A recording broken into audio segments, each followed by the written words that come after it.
Adam, you're coming up to your 5th anniversary here at the Square. You personally and the rest of the team must be delighted. Yeah, it's been a hard 5 years to get through, but it's flown by. When we first originally took over the venue, I mean, 1 year wasn't even the initial plan. We were just seeing if we could do it, if we could manage to open the venue ourselves. So yeah, to be here 5 years later, it's been great. Take us back 5 years ago when Essex County Council decided to pull out. Was it like a bolt from the blue? Some signs had begun to show that they weren't really as interested in the venue. There were some kind of policies that they put in place that we knew wouldn't help the venue last. So when they did initially say that they were going to be vacating the premises, you know, it wasn't a massive surprise.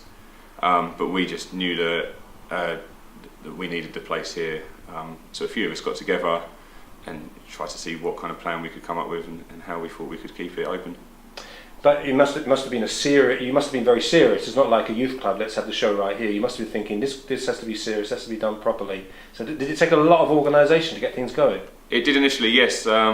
Because the kind of policies they put in place with regards, there's restrictions on the age limit of people, the alcohol sales. So we knew, you know, to be running a serious music venue, there were certain things that we had to. There's definitely been a lot of ups and downs. There have been times, to be honest, you know, where we were opening the door and not many people are turning up, and you think to yourself, you know, was it all worth it?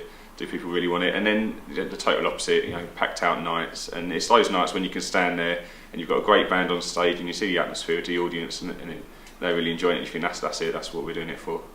And you know, without insulting yourself, you know, people look at some of the bands that are coming in, and like this weekend was Sylvain, thinking you've got some good acts coming here, haven't you? Yeah, definitely. We've managed to attract, especially over the last 5 years. There's been some great names that we've managed to attract.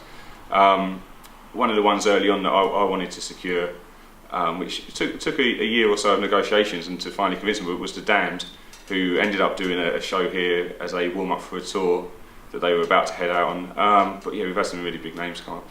And it's one of the key things as well, the bands, you take a risk on, because you never know, you know, they might be, you know, in a few years' time. Have you got anybody in the past you can remember who think have come on a long way? Yeah, definitely. We get contacted all the time by lots of bands and agents pushing bands our way who at the time we haven't really heard of and we don't really know. One of the ones who done really well eventually was LaRue, the singer who came here, and I hadn't heard of her at the time, but there was definitely a buzz around her, and as it was leading up to the gig, you could tell that people had started to hear her name about. And so two 17-year-olds, they're playing in their garage in somewhere around in Harlow, and they haven't got the, you know, how can they get here?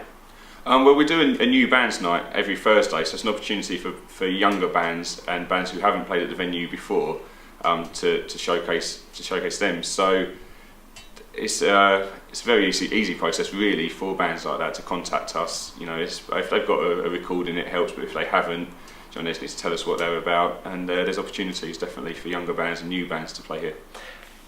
And with 5 years coming up, is there a plan for the next year, 5 years?